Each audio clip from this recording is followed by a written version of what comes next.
اس طرح کے 2 4 5 لوگ جو کہیں رہ گئے وہ یہ کہانیاں بناتے رہے، اور یہ کہانیاں کچھ لوگوں نے بیان بھی کرنا شروع کر دیں، یعنی کہیں بکری کے کھا جانے کی کہانی، اور کہیں 40 پارے کی کہانی، اور کہیں یہ آیت تھی یہ نکال دی گئی، اس طرح کی کہانیاں۔ یہ کہانیاں ہیں، قصے ہیں، داستانیں ہیں، کوئی حقیقت نہیں ہے۔ اللہ تعالیٰ نے خود ترتیب دیا، اس کا ذکر کیا ہے قرآن مجید میں، اِنَّا عَلَيْنَا جَمْعَهُ وَقُرْآنَهُ، یعنی یہ قرآن ہم اس کو جمع کریں گے۔ تو اس کی جمع و ترتیب کا کام خود اللہ تعالیٰ نے کیا، یعنی جو ترتیب اب آخری دنیا کے لیے دینی تھی، بعد کے زمانوں کے لیے باقی رہنی تھی، اس ترتیب کے لحاظ سے یہ قرآن جیسے اب ہمارے پاس ہے ترتیب پایا۔ پھر یہ پورا کا پورا قرآن جبریل امین نے پڑھا، رسالت مآب صلی اللہ علیہ وسلم نے سنا، رسالت مآب صلی اللہ علیہ وسلم نے پڑھا، جبریل نے سنا۔ 2 مرتبہ آخری جو رمضان ہے، آخری 2 سالوں کے رمضان، ان میں یہی کیا گیا۔ تو اس طرح گویا نزول بھی مکمل ہو گیا، ترتیب بھی مکمل ہو گئی، اس کو پڑھ کر سنانے کا کام بھی پایہ تکمیل کو پہنچ گیا۔ سلامتی ہے ان آنکھوں پہ جو ہدایت پہ نظریں جمائے بیٹھی ہیں، ان کانوں پہ جو ذکر خیر کے منتظر رہتے ہیں، اور ان قدموں پہ جو ہدایت کی راہ پہ گامزن ہیں۔ آج میں چاہتا ہوں کہ ایک بہت ہی اہم مسئلہ جو قرآن مجید پڑھنے والے ہر انسان کے ذہن میں آتا ہے، وہ یہ کہ قرآن کو ہم اللہ کی کتاب تو مانتے ہیں، ہمارے والدین نے ہمیں بتایا ہے کہ بھائی یہی اللہ کی سچی کتاب ہے۔ قرآن کو کھولتے ہیں تو اس میں بھی لکھا ہوا ہے کہ اللہ تعالیٰ کہتے ہیں ہم نے ہی یہ کتاب نازل کی اور ہم ہی اس کی حفاظت کریں گے۔ لیکن جب کوئی ہم سے یہ سوال کر بیٹھتا ہے کہ بھئی یہ وہی کتاب ہے جو اللہ نے دی تھی، اس کی ہمارے پاس کیا دلیل ہے؟ یعنی لوگ عام طور پہ کہتے ہیں کہ وہ پہلا نسخہ کہاں ہے، وہ دکھائیے جس میں قرآن مجید موجود تھا۔ اور ہم یہ بھی سنتے چلے آئے ہیں کہ قرآن کبھی چمڑوں پہ لکھا جاتا تھا، ہڈیوں پہ لکھا جاتا تھا، اور پھر سیدنا عثمان نے اس کو مرتب کیا۔ تو ایک عام مسلمان اس بات پر کیسے اعتماد کے ساتھ کھڑا ہو کہ یہ جو کتاب ہمارے ہاتھ میں ہے، یہ وہی کتاب ہے جو اللہ کے رسول نے اس وقت دی تھی، اور وہی کتاب ہے جو اللہ کے رسول کو دی گئی تھی؟ یہ سوال ظاہر ہے تاریخ سے متعلق ہے۔ میں اس سے پہلے بھی کئی مرتبہ یہ عرض کر چکا ہوں کہ جب تاریخ منتقل ہوتی ہے تو اس میں 2 چیزیں بالکل واضح طور پر الگ الگ سمجھنی چاہیے۔ تاریخ کا ایک حصہ وہ ہوتا ہے جس کو ہم اسٹیبلشڈ ہسٹری کہتے ہیں۔ یہ کس طرح منتقل ہوتا ہے؟ یہ ہمیشہ کسی بڑے گروہ، کسی جماعت، کسی قوم کے اجماع اور تواتر سے منتقل ہوتا ہے۔ اجماع اور تواتر کہاں سے کہاں تک؟ پہلے دن سے آپ کے زمانے تک اس کو قائم رہنا چاہیے۔ دونوں میں فرق بھی سمجھ لیں، یعنی تواتر میں آپ کسی چیز کو یا قول سے دہرا رہے ہوتے ہیں یا عمل سے دہرا رہے ہوتے ہیں۔ اچھا، اس سے تواتر وجود میں آتا ہے۔ ایک بہت بڑی تعداد ہے لوگوں کی، سینکڑوں ہزاروں ہیں، مختلف جگہوں پر ہیں، وہ ایک بات کو قول سے دہرا رہے ہیں یا عمل سے دہرا رہے ہیں۔ جیسے نماز عمل سے دہرائی جا رہی ہے، جی، قرآن قول سے دہرایا جا رہا ہے۔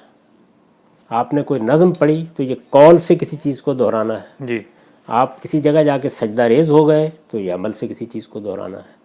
تو تواتر یہ ہے۔ اجماع کیا ہے؟ یعنی وہ جو کمیونٹی ہے یا وہ قوم ہے، اگر وہ بہت بڑی تعداد میں ہے، اس کے بارے میں عقل یہ نہیں مانتی کہ یہ جھوٹ پر جمع ہو سکتے ہیں یا کسی غلطی پر اکٹھے ہو سکتے ہیں، اگر یہ بات آپ نے اصول میں سمجھ لی، عقلی لحاظ سے سمجھ لی، تو اب اس کا پورا علم کیا کہتا ہے؟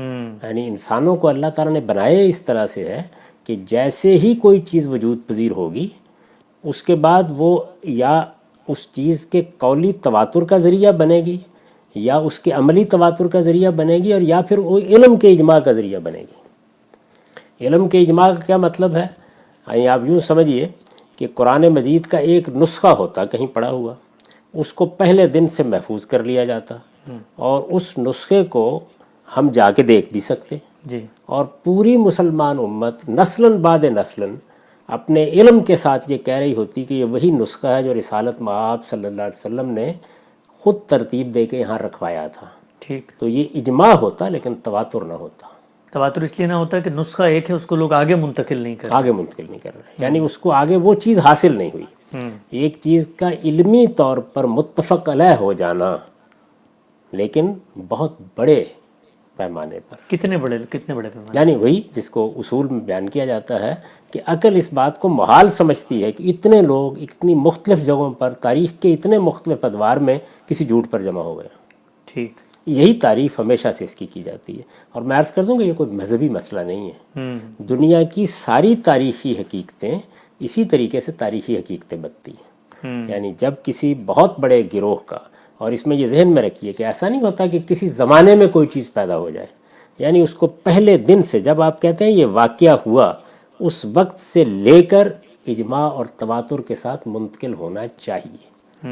یہ جو ہم کہتے ہیں نا تاریخ میں لکھا ہوا ہے، یہ تاریخ فرشتہ میں لکھا ہے، یہ ابن کثیر نے لکھا ہے، یہ ابن خلدون نے لکھا ہے، یہ در حقیقت اسی کو ثبت کر رہے ہوتے ہیں، اس کا ریکارڈ مرتب کر رہے ہوتے ہیں، تاریخی ریکارڈ مرتب کر رہے ہوتے ہیں. اچھا، دوسری چیز کیا ہے؟ اخبار احاد. ایک آدمی بیان کرتا ہے، دو لوگ بیان کرتے ہیں، وہ کہتے ہیں واقعہ ایسے ہوا تھا، فلاں جگہ یہ گفتگو ہوئی تھی، فلاں جگہ پر یہ حکم دیا گیا تھا. تو یہ اخبار احاد کا مطلب کیا ہے؟ 1 2 3 4 لوگ اس کو بیان کر رہے ہوتے ہیں. تو تاریخ میں ظاہر ہے یہ اخبار احاد بھی بڑی حد تک قبول کی جاتی ہیں، یعنی ان پر جر و نقد بھی ہوتا رہتا ہے. ہمارے ہاں بھی جو دین کی پوری روایت ہے وہ انہی 2 ذرائع سے منتقل ہوئی ہے. یعنی ایک آپ کے پاس اجماع اور تواتر ہے. رسالت مآب صلی اللہ علیہ وسلم کے معاملے میں اللہ کا یہ بڑا احسان ہوا کہ ایسا نہیں ہے کہ آپ کوہ زیتون پر چند لوگوں کے درمیان بیٹھے ہوئے تھے اور دنیا سے رخصت ہو گئے. یعنی ایک بہت بڑی جمعیت آپ پر ایمان لائی. ایمان لانے کا یہ عمل تاریخ کی روشنی میں ہوا. یہ جب میں کہتا ہوں تاریخ کی روشنی میں ہوا تو اس کا مطلب یہ ہے کہ عالمی سطح پر یہ وہ زمانہ ہے جس میں ہم تاریخ کی روشنی میں آ گئے تھے. صرف ہم مسلمان نہیں، پوری دنیا تاریخ کی روشنی میں آ گئی تھی. یعنی گرد و پیش میں چیزیں ریکارڈ میں آنی شروع ہو گئی تھیں، وہ آگے بیان ہونی شروع ہو گئی تھیں. سیدنا ابو بکر کی حکومت قائم ہوئی، جزیرہ نما عرب میں ایک بڑا انقلاب آیا، سیدنا عمر نے بہت سی فتوحات کیں. یہ سب کچھ پری ہسٹورک نہیں رہا. تو تاریخ کی روشنی میں رسالت مآب صلی اللہ علیہ وسلم نے قرآن دیا. پہلی چیز یہ دینے کا طریقہ کیا اختیار کیا. یہ دینے کا طریقہ ہے جس سے لوگ چونکہ پوری طرح واقف نہیں، یا واقف تو ہے متنبع نہیں ہیں، تو اس لیے ان کے ذہن میں بہت سے سوالات پیدا ہو جاتے ہیں. طریقہ یہ اختیار کیا گیا کہ یہ تلاوت آیات ہوئی. یہ آپ دیکھتے ہیں نا قرآن میں جگہ جگہ حکم دیا گیا آپ کو، اتلو علیہم، اقرا. اسی طرح سے یتلو علیہم آیاتہ. تو رسالت مآب صلی اللہ علیہ وسلم کو حکم دیا گیا تھا کہ آپ اس قرآن کے ذریعے سے انذار کریں گے، قرآن کے ذریعے سے تذکیر کریں گے. اوحی الی ھذا القرآن لانذرکم بہ ومن بلغ. یعنی اس قرآن کے ذریعے سے میں انذار کرتا ہوں. یہ قرآن نذیر للعالمین ہے، اس کے ذریعے سے لتنذر ام القری ومن حولھا، یعنی مکہ اور اس کے گرد و نواح کے لوگوں کو اس کے ذریعے سے انذار کیا جائے. ذکر بالقرآن. تو رسالت مآب صلی اللہ علیہ وسلم یہی قرآن پڑھ کے سناتے تھے. اب جب یہ قرآن پڑھ کے سنایا جاتا تھا تو پہلے مرحلے ہی سے لوگ ایمان لانے لگے. سنتے ہی سیدہ خدیجہ ایمان لے آئیں، سیدنا ابو بکر ایمان لائے. یعنی ایمان لانے کا عمل بھی ساتھ ہی شروع ہو گیا. قرآن سنانے کا عمل، پہلے مخاطبین کون تھے جن کو سنایا گیا تھا؟ نہ ماننے والے. لیکن ایمان لانے کا عمل بھی ساتھ ہی شروع ہو گیا. بالکل. تو اب سب سے بڑی نعمت کیا تھی جو لوگوں کو اس وقت مل رہی تھی؟ رسالت مآب صلی اللہ علیہ وسلم کے ذریعے سے اللہ کی کتاب. اپنے آپ کو ذرا اس جگہ رکھ کے دیکھیں کہ ہم مکے میں ہیں، ایمان لے آئے ہیں، قرآن مجید سنایا جا رہا ہے. یہ تو بالکل ایسے ہی ہوگا کہ جیسے دولت بانٹی جا رہی ہے. جی ہم تو محفوظ کریں گے فوراً. تو یہ فوری رد عمل کیا تھا کہ جو لکھنا جانتا تھا اس نے لکھنا شروع کر دیا، جو یاد کر سکتا تھا اس نے یاد کرنا شروع کر دیا. جتنا ممکن تھا لوگ کرتے چلے گئے. جیسے جیسے ایمان لاتے چلے گئے، لکھنے والے لکھتے چلے گئے اور یاد کرنے والے یاد کرتے چلے گئے. یہ عمل رسالت مآب صلی اللہ علیہ وسلم کی زندگی میں بہت بڑے پیمانے پر ہو گیا. اچھا، پھر ظاہر ہے کہ قرآن مجید ایک دوسری ترتیب سے نازل ہو رہا تھا. اس کو ترتیب دینے کا کام بھی ساتھ ساتھ شروع کر دیا گیا. اور جب رسالت مآب صلی اللہ علیہ وسلم کے دنیا سے رخصت ہونے کا وقت آیا تو پورا قرآن ترتیب پا چکا تھا. یعنی قرآن مجید کو کسی اور نے آپ کے بعد ترتیب نہیں دیا، اللہ تعالیٰ نے خود ترتیب دیا. اس کا ذکر کیا ہے قرآن مجید میں، انا علینا جمعہ و قرآنہ. یعنی یہ قرآن ہم اس کو جمع کریں گے. تو اس کی جمع و ترتیب کا کام خود اللہ تعالیٰ نے کیا. یعنی جو ترتیب اب آخری دنیا کے لیے دینی تھی، بعد کے زمانوں کے لیے باقی رہنی تھی، اس ترتیب کے لحاظ سے یہ قرآن جیسے اب ہمارے پاس ہے ترتیب پایا. پھر یہ پورا کا پورا قرآن جبریل امین نے پڑھا. رسالت مآب صلی اللہ علیہ وسلم نے سنا، رسالت مآب صلی اللہ علیہ وسلم نے پڑھا، جبریل نے سنا۔ 2 مرتبہ آخری جو رمضان ہے، آخری 2 سالوں کے رمضان، ان میں یہی کیا گیا۔ تو اس طرح گویا نزول بھی مکمل ہو گیا، ترتیب بھی مکمل ہو گئی، اس کو پڑھ کر سنانے کا کام بھی پایہ تکمیل کو پہنچ گیا۔ جب یہ سب ہو گیا تو ہر شخص نے اپنے نسخے اس کے مطابق درست کر لیے، اور اس طرح قرآن کا تحریری تواتر بھی شروع ہو گیا، قولی تواتر بھی شروع ہو گیا۔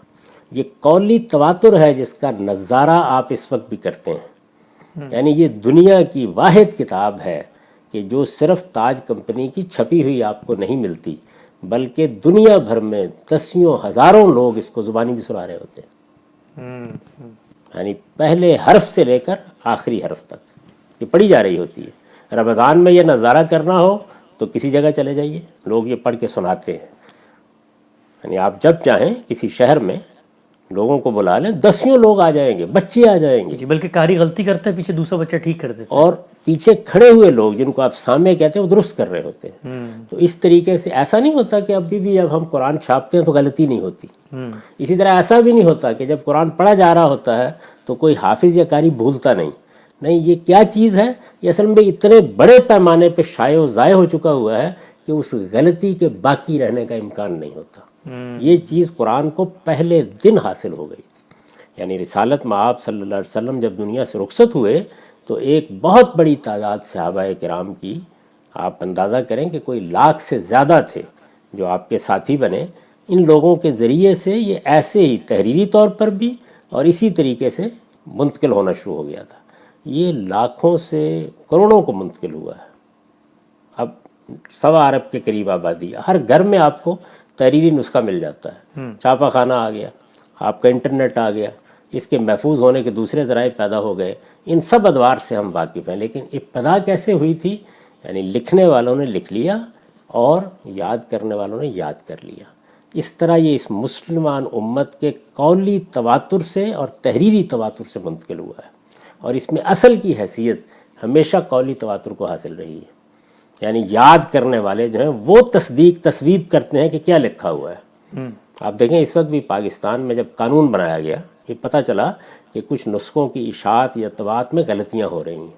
یہ ذوالفقار علی بھٹو صاحب کے زمانے کی بات ہے۔ اچھا، تو مولانا کوثر نیازی صاحب نے جو ان کے وزیر تھے مذہبی امور کے، ان کو توجہ دلائی۔ اس کے بعد پاکستان میں ایک قانون بنا ہے، تو اب آپ قرآن نہیں شائع کر سکتے جب تک کہ آپ کو اسی حافظ کی تصویب حاصل نہ ہو جائے۔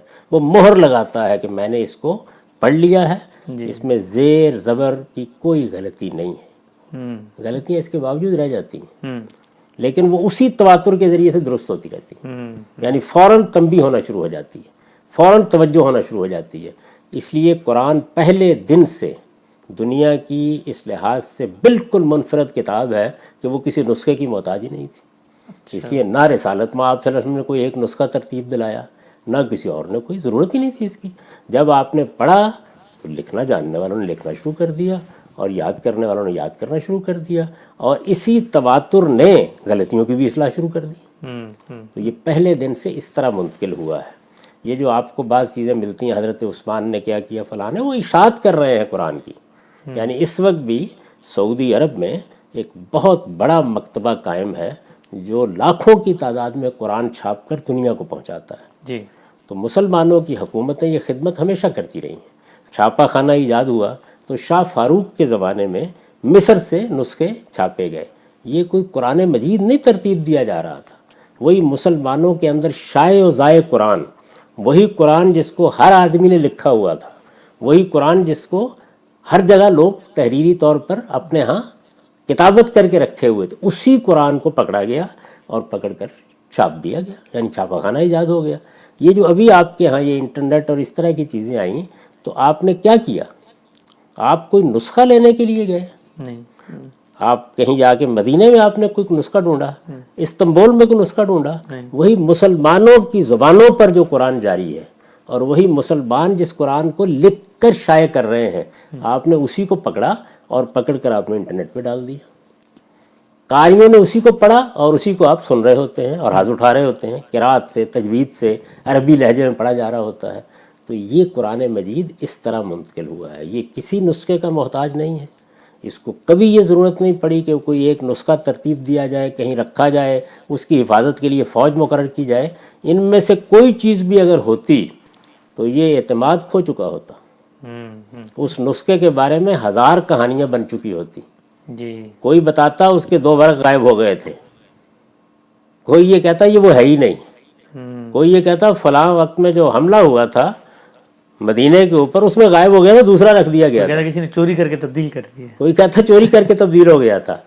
تو یہ کیا چیز تھی؟ قرآن مجید کے معاملے میں یہی وہ اہتمام ہے جو دنیا کا بالکل منفرد اہتمام ہے، ٹھیک، جس نے کسی شبے کی گنجائش ہی نہیں چھوڑی۔ تو یہ جو لوگ کہانیاں بالعموم اس طرح کی بیان کرتے ہیں، ان کی کوئی حقیقت نہیں ہے، یہ بالکل افسانے ہیں، کچھ بھی نہیں ہے۔ یہ بعد کے زمانے میں جو منافقین کی ذریت ہمارے ہاں بچی رہ گئی، اس نے یہ افسانے بیان کرنے شروع کر دیے، پھر وہ ہمارے ہاں محدثین کو بھی مل گئے، انہوں نے بھی بعض چیزوں کی چھان پھٹک کی، بعض کو رد کر دیا، اس کے باوجود بعض رہ گئے، ان کا چھان پھٹک کا کام ہوتا رہتا ہے۔ لیکن اصلاً قرآن کیسے منتقل ہوا ہے؟ رسالت میں آپ صلی اللہ علیہ وسلم کے زبان فیض ترجمان سے وہ تلاوت کر کے باہر آیا۔ جی، یعنی دیکھیں نا، قرآن اپنی خود تعریف بیان کرتا ہے، اللہ تعالیٰ کا کلام ہے، لوح محفوظ سے جبریل امین اس کو لیتے ہیں، کسی جن شیطان کے لیے در اندازی کا کوئی موقع نہیں ہوتا، پورے زمین و آسمان پر پہرے لگا دیے جاتے ہیں، اس کے بعد یہ آسمان سے زمین تک آتا ہے، رسالت میں آپ صلی اللہ علیہ وسلم کے قلب پر نازل کیا جاتا ہے، یہ وہاں سے آپ کی تلاوت کے ذریعے سے باہر آتا ہے، اور پھر صحابہ کرام ہیں جن کے دلوں میں بھی منتقل ہو جاتا ہے، جن کی تحریر میں بھی منتقل ہو جاتا ہے۔ یہ سب قرآن نے خود بیان کیے۔ سوچیں ذرا کہ جس کتاب کے لیے لوح محفوظ، جس کو لانے والے جبریل امین، جس کے لیے آسمانوں میں پہرے، جب وہ زمین پر آ گیا تو اس کے بعد اس کا نسخہ ترتیب دینے کے لیے کمیٹی بنائی گئی، انا للہ و انا الیہ راجعون۔ ایسا کچھ بھی نہیں ہوا۔ اور ہم سب جب یہ یعنی جس طرح وہ اہتمام غیر معمولی ہے کہ خود ذات خداوندی کلام کر رہی ہے، لوح محفوظ کے اندر اس کو لایا جا رہا ہے، جبریل امین جو متعین سما امین ہے وہ لے کے آ رہے ہیں، ادھر ادھر آسمان پر جنات گواہی دے رہے ہیں، پہرے لگ گئے ہیں، کیا ہو رہا ہے؟ قرآن آ رہا ہے، وہ اس سینے میں آ رہا ہے جس سے زیادہ مطہر پاکیزہ سینہ انسانوں میں شاید ہی کہیں ہو۔ تو رسالت میں آپ صلی اللہ علیہ وسلم کے قلب مطہر پر نازل ہو کر آپ کی زبان فیض ترجمان سے سامنے آ رہا ہے۔ وہ کون سی جماعت ہے جو اس کو سن رہی ہے؟ وہ قدسیوں کی جماعت، جو سینکڑوں ہزاروں کی تعداد میں لپک کر اس کو اخذ کر رہی ہے۔ جو کچھ اس کے پاس کاغذ میسر ہے یا لکھنے کی چیز میسر ہے، اس پر لکھنا شروع کر دیا اس نے، اور اس کے سینے موجود ہے، ان میں محفوظ کرنا شروع کر دی۔ تو یہ قرآن ایسے آسمان سے آیا ہے، ایسے زمین تک پہنچا ہے، ایسے صحابہ نے اس کو آگے منتقل کیا ہے، اور آج بھی یہ مسلمان امت ایسے ہی کر رہی ہے۔ لکھنے والے لکھ رہے ہیں، یعنی اب آپ چھاپ بھی دیتے ہیں، اب آپ انٹرنیٹ پہ بھی ڈال دیتے ہیں، جو نئے ذرائع پیدا ہوتے چلے جاتے ہیں، یہ اس میں بھی ثبت ہو رہا ہے، اور اس کے ساتھ بالکل پیرالل متوازی اسی طرح یاد کر کے بھی بیان کیا جا رہا ہے۔ ٹھیک، تو یہ ہے قرآن مجید کے منتقل ہونے کا طریقہ۔ اس ذیل کی جو قصے، کہانیاں، روایات ہیں، یہ بالکل بے معنی ہیں، ان کو اٹھا کے پھینک دینا چاہیے، کوئی حیثیت نہیں ہے۔ ٹھیک، اچھا ہم سب بہت آپ نے ماشاءاللہ تفصیل سے بتایا۔ ایک سوال ذہن میں یہ آتا ہے کہ جس وقت ہم یہ کہتے ہیں اور دنیا کو یہ بتاتے ہیں کہ اللہ تعالیٰ نے اپنا ایک پیغمبر بھیجا، اور پیغمبر اس لیے بھیجا کہ قرآن نے کہا ہے کہ اس کے ساتھ ایک کتاب بھیجی جاتی ہے جو فیصلہ کرتی ہے، اور پیغمبر کو کہا ہے کہ اگر آپ یہ میرا پیغام نہیں پہنچاتے تو فما بلغت رسالہ، تو جب مسلمانوں کو یہ بتایا جاتا ہے کہ وہ پیغمبر تو آئے دنیا میں اور آ کے رخصت ہو گئے، لیکن انہوں نے یہ اہتمام ہی نہیں کیا، یہ تو ان کے بہت عرصے بعد ہوا، تو جو پورا دین کا تصور ہے اور پیغمبر اور خدا کا رشتہ ہے وہ کس قدر مجروح ہوتا ہے۔ بہت سے ظالم لوگوں نے یہی کام کیا ہے۔ یعنی آپ یہ جانتے ہیں کہ قرآن مجید ہی ہمیں یہ بتاتا ہے کہ رسالت میں آپ صلی اللہ علیہ وسلم پر جو لوگ ایمان لائے، صحابہ کرام کی ایک بڑی جماعت، ان میں سے کچھ لوگ ایسے تھے کہ جو منافقین بھی تھے۔ یہ قرآن مجید ہی بتاتا ہے، یہ قرآن مجید ہی بتاتا ہے کہ ان کی تطہیر کی آخری کوششیں بھی کی گئیں، لیکن پھر بھی کچھ لوگ رہ گئے۔ تو ظاہر ہے کہ وہ لوگ موجود تھے مدینے میں بھی، 2 4 5 10 جتنے بھی تھے، وہ اپنے کاموں سے باز نہیں آئے، لیکن اللہ کا بڑا کرم یہ تھا کہ وہ لاکھوں کی تعداد میں مسلمان جو اس قرآن کے امین بنائے گئے تھے وہ اسی طریقے سے اس کو منتقل کرتے رہے. اس طرح کے 2 4 5 لوگ جو کہیں رہ گئے وہ یہ کہانیاں بناتے رہے، اور یہ کہانیاں کچھ لوگوں نے بیان بھی کرنا شروع کر دیں. یعنی کہیں بکری کے کھا جانے کی کہانی، اور کہیں 40 پارے کی کہانی، اور کہیں یہ آیت تھی یہ نکال دی گئی، اس طرح کی کہانیاں. یہ کہانیاں ہیں، قصے ہیں، داستانیں ہیں، کوئی حقیقت نہیں ہے. اصل بات یہ ہے کہ وہ جلیل القدر جماعت جو صحابہ کرام کی ہے، اور جن کے بارے میں کوئی سوچ بھی نہیں سکتا کہ وہ اس میں اللہ کی طرف کسی غلط بات کی نسبت کریں گے، انہوں نے اپنے اجماع اور تواتر سے، پھر سمجھ لیجئے، یعنی اتنے بڑے جم غفیر نے اس کو منتقل کیا ہے کہ اس کے کسی غلط چیز پر جمع ہونے کا امکان نہیں. اور مسلمان اپنے علم میں بالاجماع پورے اتفاق کے ساتھ پہلے دن سے اس کی تصدیق کرتے رہے. یعنی اس وقت بھی کیا ہے، ایسے لوگ لاکھوں کی تعداد میں ہیں جو زبانی منتقل کر رہے ہیں. ہر گھر میں یہ قرآن مجید چھاپ کر آ جاتا ہے، اور اس طرح تحریری تواتر سے منتقل ہوتا چلا جاتا ہے، اور پوری مسلمان امت کا علم یہ شہادت دیتا ہے کہ یہی وہ قرآن ہے جو رسالت باب صلی اللہ علیہ وسلم کے ذریعے سے ہم کو ملا گا. تو اس سے فرق بھی سمجھ میں آ گیا کہ تواتر کیا ہے، اجماع کیا ہے.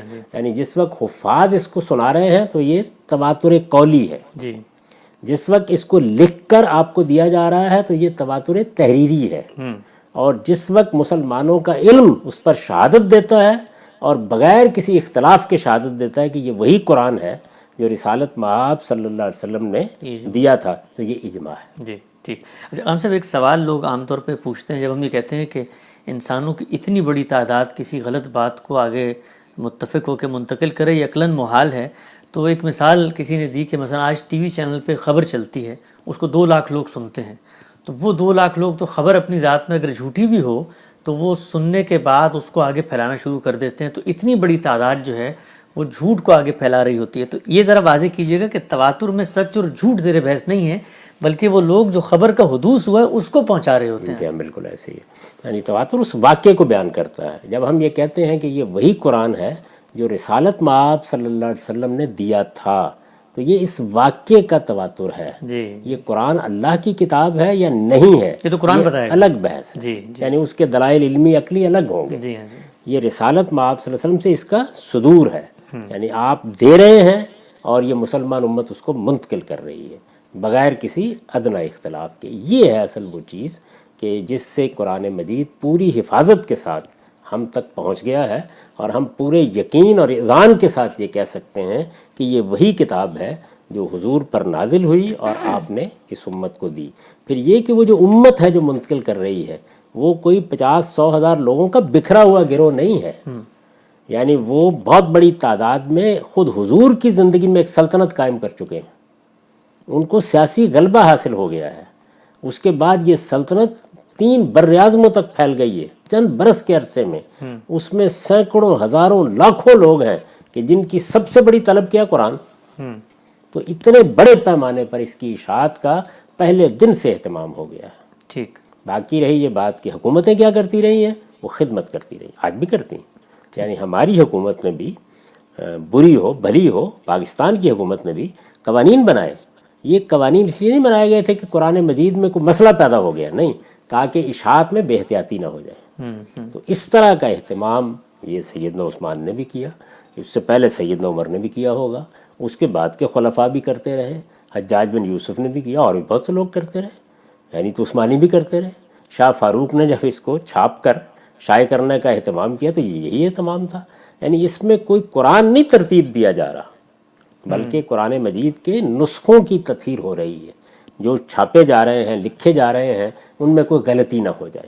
ہمارے ملک میں ضائع کرنے پڑتے ہیں بعض اوقات، ایسی غلطیاں ہو جاتی ہیں، لیکن ان کی تصحیح کا کام اسی طریقے سے جاری رہتا ہے. تو یہ مطلب نہیں ہے کہ جب آپ قرآن لکھنے بیٹھے ہیں تو اللہ تعالیٰ نے کوئی فرشتے مقرر کر رکھے ہیں اس میں غلطی نہیں ہوگی، یا جب آپ پڑھنے لگے ہیں تو اس میں کوئی فرشتے مقرر ہیں کہ وہ پڑھنے میں نہیں. کس طرح سے وہ غلطی ختم ہو جاتی ہے، وہ اس کے عظیم شیو سے ختم ہو جاتی ہے. یعنی ہم نے چھاپا، اس کے بعد آپ نے توجہ دلائی، زید نے دلائی، بکر نے دلائی، اس کے بعد اس کی تصحیح ہونا شروع ہو جاتی ہے. یہی معاملہ بولنے میں ہوتا ہے، یہی معاملہ تحریر میں ہوتا ہے. ٹھیک. اچھا عام صاحب، آپ نے ایک آیت یہاں پر پڑھی تھی، سورہ قیامہ کی آیت، وہ آیت کیا کہتی ہے، مکمل بات کیا ہے اس میں، اور کیا ہم یہ کہہ سکتے ہیں کہ وہ آیت اس بات کی گواہی دے رہی ہے کہ خود رسالت مآب صلی اللہ علیہ وسلم کے دور میں قرآن مرتب شکل میں موجود تھا. پوری آیت کیا ہے اور اس سے مراد کیا ہے؟ یعنی اللہ تعالیٰ نے یہ بتایا ہے رسالت مآب صلی اللہ علیہ وسلم. میں وہی عرض کر رہا ہوں کہ ہمارے لوگوں کا خیال یہ ہے کہ یہ اتنی بڑی دولت حضور دے رہے تھے اور جو ایمان لانے والے تھے ان کو اصل میں اس سے کوئی دلچسپی نہیں تھی، نہ کسی کو یاد کرنے سے نہ کسی کو تحریر کرنے سے. آپ اندازہ کریں کہ آپ لکھنا جانتے ہوں، سوچیں ذرا تھوڑی دیر کے لیے، لکھنا جانتے ہوں اور اللہ کا آخری رسول اللہ کی آخری کتاب پڑھ کر سنا رہا ہو، کیا کریں گے؟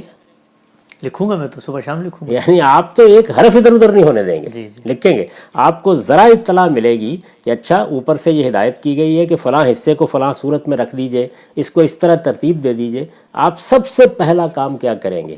اپنے نوٹس کو درست کرنے. یہ رسول اللہ کو دکھائیں گے روز کہ بھائی یہ لکھا ہے ہم. پوچھیں گے جا کے، اگر کوئی تردد ہوگا تو پوچھیں گے. تو صحابہ کرام کی سب سے بڑی دلچسپی کی چیز کیا تھی؟ اللہ کی کتاب قرآن مجید. تو رسالت مآب صلی اللہ علیہ وسلم، یعنی یہ تو نا صحابہ کے اندر جو طلب تھی، اور جیسے وہ خود حضور کے اندر طلب کا کیا معاملہ تھا، جی اس سے بھی بڑھ کر، یعنی آسمان سے آنا ہے، انتظار ہوتا تھا آپ کو انتظار جب آ جاتے تھے جبریل امین لے کے تو گویا آپ کی طرف سے شدید طلب کا، اشتیاق کا اظہار ہوتا تھا کہ جلد سے جلد میں اس کو حاصل کر لوں. تو اللہ تعالیٰ نے کہا کہ آپ اس میں کسی تردد میں مبتلا نہ ہوا کریں. لا تحرک بہ لسانک لتعجل بہ، یعنی اس کو بہت جلد پا لینے کے لیے آپ تیز تیز زبان نہ چلایا کریں. انا علینا جمعہ و قرآنہ، یہ قرآن ایسے ہی نازل ہوگا، پھر ہم اس کو ترتیب دیں گے، جمع کریں گے. یعنی یہ جو قرآن مجید ہے، ظاہر ہے کہ مختلف صورتوں کی صورت میں، بلکہ خود قرآن سے معلوم ہوتا ہے کہ بعض صورتوں کا معاملہ یہ ہے کہ ایک حصہ نازل ہو گیا پھر بعد میں دوسرا حصہ نازل ہوا. کوئی دیکھنا چاہے تو مثلا سورہ مزمل میں دیکھ لے، بالکل واضح ہے کہ اوپر کا حصہ جو ہے وہ مکے میں نازل ہوا ہے، دوسرا حصہ مدینے میں نازل ہوا ہے. تو یہ ترتیب دینے کا کام جو ہے اللہ تعالیٰ کہتے ہیں یہ ہم کریں گے. یعنی یہ بعد میں نہیں کسی نے کرنا. انا علینا جمع ہو، اچھا پھر ہم جمع کریں گے، پھر کیا کریں گے؟ وہ قرآن ہو، یعنی اس کو انا الینا جمع ہو و قرآن ہو، ہم اس کو جمع کریں گے اور پھر پورے کو پڑھیں گے. یعنی ایک تو یہ اس وقت تلاوت کیا جا رہا ہے نا اللہ تعالیٰ کی طرف سے جب نازل ہو رہا ہے، جب یہ جمع و ترتیب کے اس مرحلے سے گزرے گا تو یہ دوبارہ پڑھا جائے گا. اور پھر کیا کہا ہے؟ فَإِذَا قَرَأْنَاهُ، پھر جب ہم اس وقت اس کو پڑھیں گے فَاتَّبِعْ قُرْآنَ. تو اگر اس سے پہلے کوئی اس میں معاملہ ذہن کے اندر ہوگا بھی یا کوئی غلطی بھی ہوگی تو وہ ختم ہو جائے گی، پھر اس قرات کی اتباع کرو. ثم انا علینا بیانہ.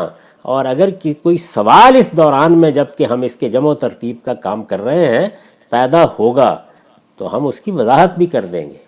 چنانچہ وہ وضاحتیں بھی پورے قرآن مجید میں موجود ہیں جو اللہ تعالیٰ نے کی ہیں.